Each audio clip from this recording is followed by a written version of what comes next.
안녕하십니까. 맨눈으로 세상의 흐름 읽어드리는 와이타임스 정세분석의 주북일입니다. 시진핑이 잘못된 경제정책으로 중국이 심각한 어려움을 겪고 있는 가운데 이 푸틴의 러시아가 일으킨 이 우크라이나 전쟁으로 인해서 이 막강하던 시진핑의 권력이 흔들고리에 있다. 이런 진단이 나와서 주목을 끌고 있습니다. 미국 시간으로 15일자 월스트리트 저널은 14면 한 면을 통틀어서 중국이 처한 어려움을 설명했습니다. 그러면서 천하무적처럼 보이던 중국 시진핑 주석의 권력에 균열이 생기고 있다. 그러면서 그렇게 지적을 한 겁니다. 월스트리트 저널은 시진핑의 권좌가 흔들릴 정도로 어려움을 겪게 된 세 가지 이유를 들었는데요. 첫째는 시진핑 주석이 덩샤오핑의 개혁개방 정책 대신에 중국식 사회주의를 강압적으로 도입하면서 문제가 생겨났다. 이렇게 들었습니다. 그리고 두 번째로는 이 코로나 팬데믹에 대한 잘못된 대응이 중국의 위기를 부채질하고 있다라고 봤습니다. 그런데 이런 상황에서 푸틴이 저지른 이 우크라이나 사태에 시진핑 주석이 잘못 개입을 하면서 중국이 겪게 될 미국과 서방 진영과의 괴리는 앞으로 큰 파장을 일으킬 것이다. 이렇게 봤습니다. 이게 바로 이제 세 번째 이유입니다. 하나씩 살펴보죠. 여러분, 아무리 막강한 독재 체제를 갖추고 있다 할지라도 이 경제의 기반이 흔들리면 이 권좌 역시 위태로울 수밖에 없습니다. 그런데 시진핑 주석은 3년임을 위해서 이 권력의 기반을 더욱 강화하고 또 장기 독재 체제로 가는 대로를 열기 위해서 이 마오쩌둥의 정신으로 중국을 세계 제1의 국가로 만들겠다. 이런 비전을 내놨습니다. 그러면서 내놓은 대표적인 정책이 바로 공동부유였습니다.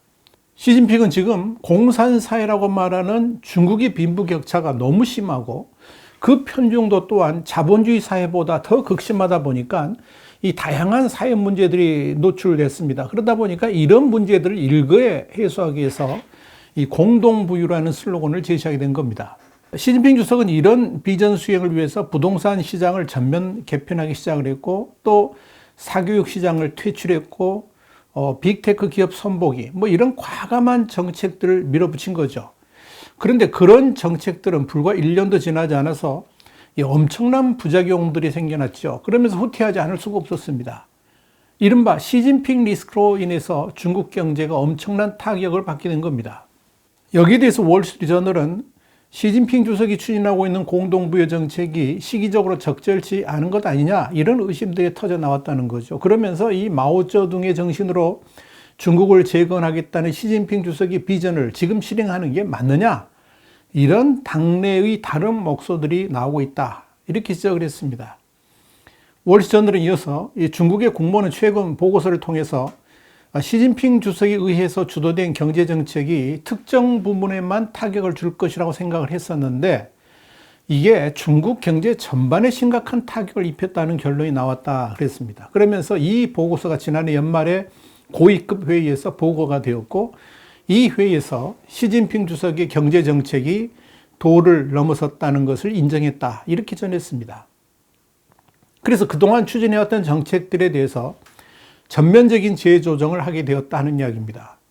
그러면서 월스트리트저널은 시진핑의 중국 내 권력 장악에 대해서 그동안 의문을 제기하는 사람이 없었고 시 주석의 정책에 시비를 걸 수도 없었지만 지금은 상황이 많이 달라졌다 이렇게 분석을 했습니다.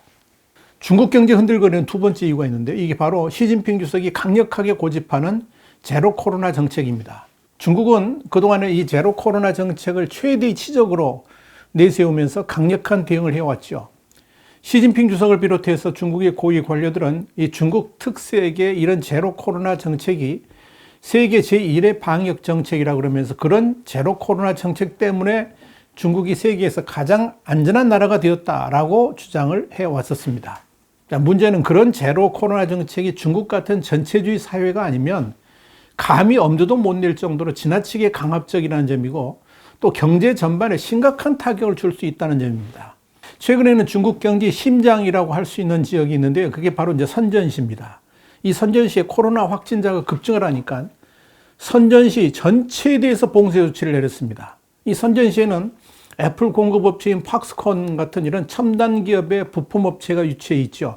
그래서 곧바로 공급망 차질을 심화시킬 수가 있습니다. 근데 선전시를 봉쇄한다는 것은 당장 중국 경제에 심각한 타격을 줄 수가 있습니다. 집 밖으로 아예 못 나오니까요. 선전시가 포함된 광둥성이 중국 국내 총생산, 그러니까 GDP에서 차지하는 비중이 지난해 10%를 웃돌 정도로 엄청난 비중을 차지하고 있기 때문에 그렇습니다. 그런데도 중국 당국은 앞뒤 보지 않고 무작정 이 선전시 전체를 전면 통제했습니다. 문을 아예 걸어 잠궈버린 겁니다. 자, 문제는 이런 제로 코로나 정책 때문에 중국에서 코로나 확진자가 그럼 사라졌느냐? 그게 아니라는 거죠. 갈수록 늘어나고 있다는 데 문제가 있습니다. 3월 들어 누적 확진자 숫자가 1만 5천 명을 넘어섰는데요. 이런 추이는 지난해에 비해서 10배 이상 증가한 겁니다. 이것도 중국식 통계로 그렇다는 이야기입니다. 이게 우한 사태 이후의 최고치입니다. 중국 전체가 지금 오미크론 변이의 습격을 받은 셈입니다. 그런데도 중국 지도부는 제로 코로나 사수 의지를 강력하게 피력하고 있죠. 코로나19 방역을 최대 치적으로 내세우는 시진핑 주석과 이 중국 공산당의 위상이 흔들릴 것을 우려하기 때문에 그런 겁니다. 그런데 이런 이 제로 코로나 정책 때문에 경제와 민생이 계속 악화되고 있다는 그것을 잊어서는 안 됩니다. 그래서 노무라 증권이 중국의 제로 코로나 정책 때문에 올해 성장률 5.5% 달성은 비현실적인 목표가 되고 있다라고 평가를 한 겁니다. 이렇게 시진핑 주석이 고집하는 제로 코로나 정책이 중국 경제를 이미 병들게 만들었고 앞으로도 바로 이 정책 때문에 중국 경제가 살아나기는 힘들 것이다. 이런 진단까지 나오고 있는 겁니다. 이렇게 시진핑의 잘못된 정책 때문에 그리 안 해도 경제가 흔들리고 있는 상황에서 푸틴이 일으킨 우크라이나 전쟁은 중국 경제를 완전히 수렁 속으로 빠지게 만들 수 있을 것이다. 이렇게 월스트리트저널은 지적을 했습니다. 월스트리트저널은 시진핑 주석이 러시아의 푸틴과 굳건하게 손을 잡음으로써 중국이 당할 고통은 상상할 수 없이 커지고 있다 그랬습니다. 그러면서 만약 푸틴의 지원 요구를 중국이 받아들이게 되면 미국을 비롯한 서방 세계의 강력한 제재 때문에 중국은 엄청난 고통을 받을 수도 있을 것이다. 이렇게 진단을 했습니다. 이와 관련해서 이코노미스트의 수석 분석가인 다이애나 초일레바는 우크라이나 사태는 시진핑이 안정을 갈구하는 상황에서 이 국내 경제 도전을 더욱 어렵게 만들고 있다. 이렇게 월스트리트저널에 지적을 했습니다. 월스트리트저널에 이어서 시진핑 주석이 푸틴과 손을 잡은 것은 미국에 맞서려는 잘못된 욕심에서 비롯된 것인데 이것 때문에 미국 등의 서방 세계하고는 어쩔 수 없이 거리를 둘 수밖에 없게 되었다 그랬습니다. 그러면서 시진핑의 최대 실수 중 하나는 미국 주도의 세계 질서에 순응하기보다 이를 거슬러 올라가는 정치적 목표를 밀어붙임으로 인해서 심각한 문제를 불러오고 있다. 이렇게 평가를 했습니다. 월스트리트저널은 그러면서 시진핑 주석은 러시아가 우크라이나를 침공하기 직전 러시아로부터 1175억 달러 정도로 추산되는 석유와 천연가스를 구입하기로 합의를 했는데 정작 중국의 관리들은 그런 계약이 상당한 문제가 있다고 지적을 한다. 이렇게 기사를 썼습니다. 자, 이렇게 시진핑 주석으로 인해 가지고 중국 경제에 어려운 요소들이 계속 발생을 하니까 지도부 내에서도 완전히 상반되는 의견들이 돌출되고 있는 겁니다. 시 주석은 최근 열린 양회에서 강대국 간의 경쟁이 점점 치열하게 진행되고 있다 그러면서 중국은 많은 전략적 이점을 가지고 있다라고 주장을 했습니다. 그런데 여러분 같은 날 리커창 총리가 뭐라 그랬냐면 중국은 지금 심각한 위험에 처해 있다 그랬습니다. 그러면서 올해 외부의 환경은 더욱 복잡하고 이로 인해서 중국 경제는 많은 어려움과 도전에 직면해 있다라고 강조를 했습니다. 완전히 180도 다른 이야기입니다.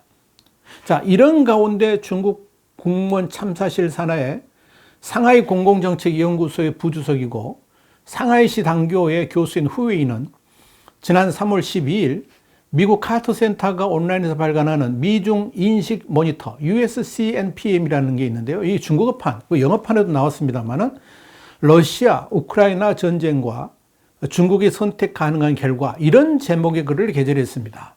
그는 이 글에서 중국은 러시아가 막대한 군사적 경제적 도전에 직면할 것이다. 이렇게 예상을 했습니다. 그러면서 중국이 푸틴 러시아 대통령과의 관계를 단절하기 위해서 움직이지 않으면 세계에서 고립될 것이라고 주장을 했습니다. 후 교수는 이어서 푸틴은 이미 핵 전력의 경계 태세를 명령해서 이 우크라이나하고 러시아 간 전쟁이 통제불능의 상태에 빠질 가능성이 있다라고 우려를 했습니다. 이 글은 얼마 지나지 않아서 중국 내부에서는 삭제가 됐습니다만은 아직도 미국의 원문은 그대로 살아 있습니다. 중요한 건 뭐냐면 우크라이나 전쟁에 중국이 개입하는 것 자체에 대해서 상당히 이견이 돌출되고 있다는 걸 보여줬다 하는 점에서 주목을 끌고 있는 겁니다. 다시 말씀드려서 이 시진핑 주석의 영도 방침에 대해서 중국의 최고위층들이 정면 도전하는 의견을 과감하게 내놓고 있다는 겁니다. 그만큼 시진핑 주석의 위상이 과거와 같이 막강하지 않다는 의미이기도 합니다. 러시아의 우크라이나 침공으로 시작된 사태가 벌써 3주를 넘어서서 이제 한 달로 가고 있는 가운데 이 중국 내부에서는 시진핑 주석의 친러시아 정책에 대해서 우려의 목소리가 터져나오고 있습니다. 중국 내에서 유명한 블로거 중에 한 사람인 취인치나오는 지난 4일 중국과 러시아가 주도하는 새로운 세계라는 신시대 개념은 중국의 국익에 전혀 도움이 되지 않는다 그랬습니다. 그러면서 중국은 지난 40년간 개혁과 개방 정책을 펼쳤기 때문에 지금과 같은 세계화를 이끌었고 더불어 유례없는 행복을 누리고 있다라고 주장을 했습니다. 또 최근에는 중국의 유명한 외교관이었던 우젠민의 글이 중국 SNS를 통해 재조명되고 있습니다.